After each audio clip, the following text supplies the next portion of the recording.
साधक भाई का प्रश्न है कि भगवान नाम में इतना बल कैसे आ जाता है कि वह पापी से पापी और बड़े से बड़े अज्ञानी का भी कल्याण कर सके। इसमें इतनी शक्ति का निरूपण कैसे हुआ? कैसे अभिमान मूलक दोषों को भगवान नाम दूर कर देता है?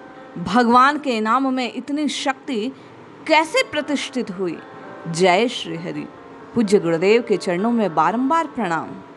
भाई के प्रश्न के समाधान हेतु परम पूज्य स्वामी श्री अखंडानंद जी सरस्वती की पुस्तक भागवत दर्शन से इस बात को जानने का प्रयास करते हैं, जिसमें सुखदेव जी ने राजा परीक्षित के प्रश्नों का जवाब देते हुए भगवान नाम की समीक्षा की है।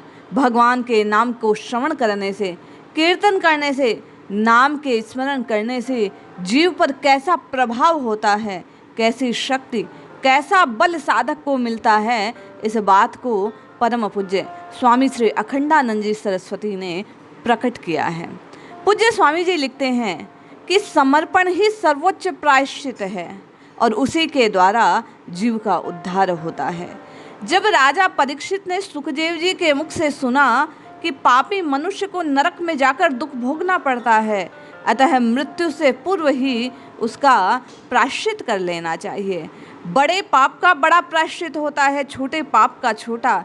राजा ने विचार किया कि मुझसे पाप हुए हैं, मैंने प्रायश्चित भी नहीं किया, अतः मुझे उनका फल दुर्गति भोगना होगा। परंतु प्रायश्चितों के संबंध में एक शंका है कि ज्ञान और कर्म दोनों के पाप के जो प्रायश्चित नहीं हो सकते, क्योंकि मनुष्य जानते भी नहीं कि ये कर्म पाप है, ये अहितकर है, इसकी व्यवस्था से ग्रस्त होकर पाप करता है, तो कर्म के बंधन से वह कैसे मुक्त हो?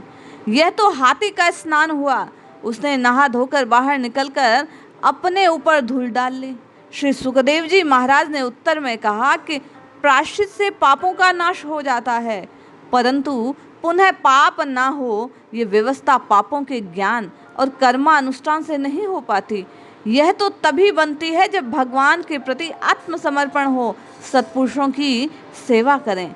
जो भगवान से विमुख हैं उनको सहस्त्र सहस्त्र प्रायश्चित भी अंततः पवित्र नहीं कर पाते। क्या सुरा घट नदी में धोने से पवित्र हो सकती है? अतः भगवान के चरणारविंद में मन लगाना सबसे बड़ा प्रायश्चित है, नरक से बचने का मार्ग है। इस विषय को स्पष्ट करते हुए अजामिल का दृष्टांत सुखदेव जी ने प्रस्तुत किया। वे कहते हैं कि भगवान के नाम का श्रवण, नाम कीर्तन, नाम का स्मरण, नाम जीव का बल नहीं, भगवान का बल। जैसे ज्ञानकर्ता के अधीन होता है, ज्ञेय वस्तु के स्वरूप के अधीन है, कर्ता से मुक्त है, इसी प्रकार नाम उच्चारण कर्ता के बल से अपना बल नहीं रखता।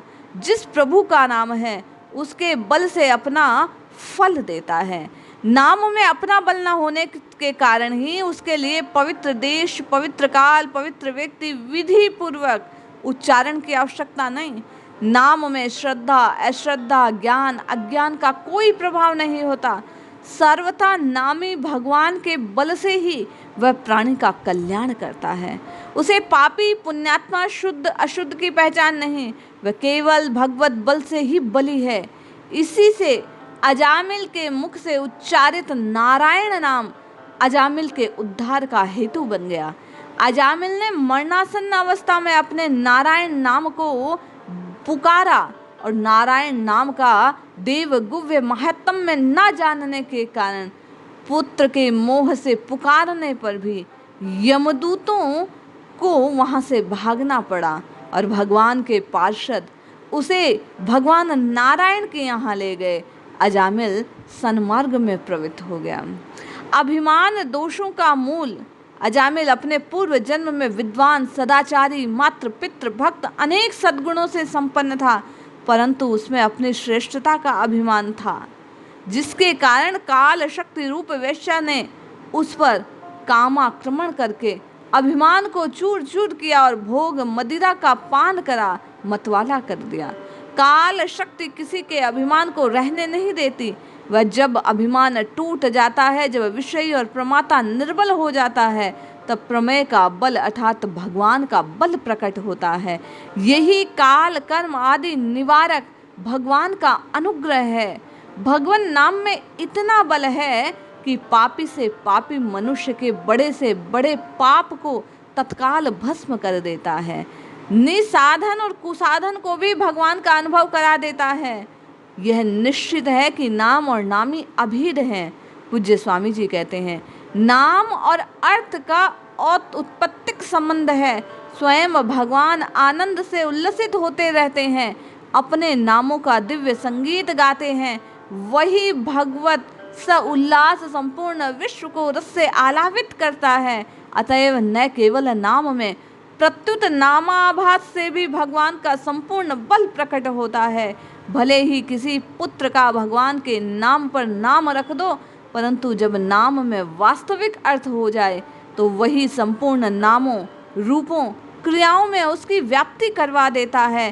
तादृश शब्द सुनते ही वह छलक पड़ती है।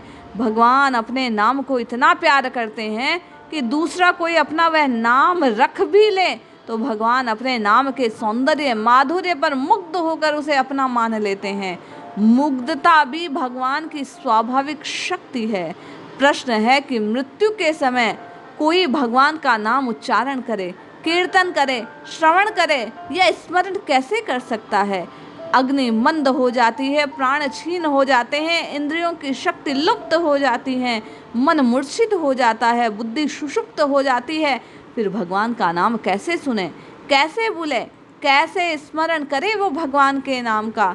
ठीक मृत्यु के क्षण से पूर्व तो नामो उच्चारण हो सकता है। कितने पूर्व? इतने पूर्व कि जिसके पश्चात मृत्यु से पहले पाप कर्म ना हो।